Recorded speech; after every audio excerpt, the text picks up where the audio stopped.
Well, good morning YouTube. Greg Cinti here on Alongfortheride, and we're just off to the deck project that we've been working on. The clients decided to go with the tall railing. The important part is the wide pickets, and we can't get the wide pickets in the short railing, which we didn't know, but now we know. So they're ordering parts, so we're waiting on that. So in the meantime, we're going to build some stairs and show you how that's done. Lay out some stringers, cut the stringers, do some fancy picture framing on the stairs with the Trex material. It should go pretty well and pretty quick. So why don't you come along for the ride and maybe learn something or two about building some stairs, and we'll see how it goes. Okay, so here we have the original stairs from the original deck 30 years ago. Built a little differently than what we're going to do, so let's just talk stairs for a second. So stairs have a number of parts. They've got their stringers, which are on the outside, the stair tread, and then a riser. Now these stairs are open, so they don't have a riser. The ones we're going to build will have a riser. We're going to use the fascia of the Trex, so the fascia of the deck will be our first set of riser. That's going to determine our height, and then the treads are going to be done out of 2 deck boards, so 2 deck boards thick. It's right about 11.5 inches. When you're laying out stair stringers, you can't do it really without a framing square. I mean, I guess you could, but the reason you have framing squares is for jobs like this. So we know that with a framing square, this is a 90-degree angle and stays 90 degrees regardless of what we do with the square. So we know we need a 90-degree angle for our stair. So I've marked up here at 7.5. This framing square doesn't have a lot of marking on it, so I wanted to make sure I didn't make a mistake, so I added a pencil there. And on this side, I've marked off my 11.25. So when I line up those marks with the edge of the 2x12, as you can see, it creates a nice triangle. Here's the rise of my stair, here's the run of my stair tread. So this will be the fascia board at 7.5. This is the run of 11.25. And that's how we lay it out. So we're going to draw this triangle in here, and then we'll find this mark, draw the next one in, draw the next one in, draw the next one in, until we hit all the rises we need to make our stair stringer. We got this stringer all laid out, all the way down to the end of the step, and figured out with a level that their finished height at the far end of the step was about 53 inches. Each of our rises here is 7.5 inches. If we divide that by 53, we get 7. So we need 7 rises on this stringer. So our first one is here. 1, 2, 3, 4, 5, 6, and 7. So this is our finished step. So this would be grade, basically. We're just going to cut it off here for now and see how it works when we put it up there. And we could cut this out with a skill saw. I can do that. Normally I would do that, but I got my miter saw here, so I'm going to use it. I'm going to show you how to use the speed square to figure out the angle. So if I pivot this speed square on my line like that, you can see over here where the mark is. This is telling me this is a 33-degree angle.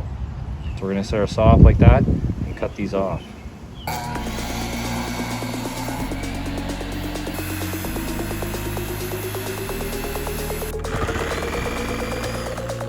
First stringer cut.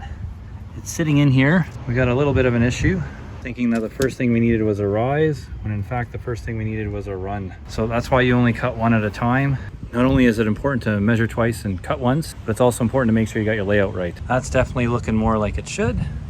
The client has decided where they want their end post for the width of their stairs so that they can take advantage of this extra space on the deck with the railing. Well, placement of this post is working out really well. So I've got it lined up so that I can lag it into this joist here. So doing my math, that means this is going to be the outside edge of the deck. So I've got my 1-inch overhang, my stringer, and coincidentally enough, this is 1.5 inch space in here, which is pretty nice because I can support it then with some 2x material against this little stringer. I've added this piece to the bottom of the deck. It's the piece that the stringers are going to attach to. Essentially, it's the piece that's going to allow the stairs to hang on the deck. One thing I don't like to forget to do is tracing out the end stringer onto the composite. So I know you can lay it all out again, but I've got a template right here.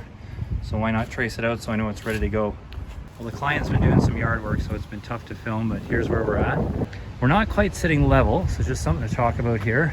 Take a look at the level there. Not quite level, but it is visually level with the deck. So the deck itself isn't level. We didn't check that when we were doing it because we didn't build it. So I really thought I'd be done by now. Our stair framing is 41 inches wide. This side's going to have a piece of fascia on it, so another 5/8, so 41 and 5/8. So we want to make our risers at least that width. We've got some fascia left over to do the other side here, the last few stairs that are by the bush. So let's add another 5/8 to that. So that'll bring us 41, that'll bring us to 42 and a quarter. So 42 and a quarter is our finished length for all our risers. So we're just gonna cut them, get them on here, and we're fortunate because that's under 48 inches and each piece is 12 feet. So we get 3 full lengths at 42 and a quarter wide. Looks like these top few I gotta cut a little bit short because they butt up against the house. So there's no overhang over there.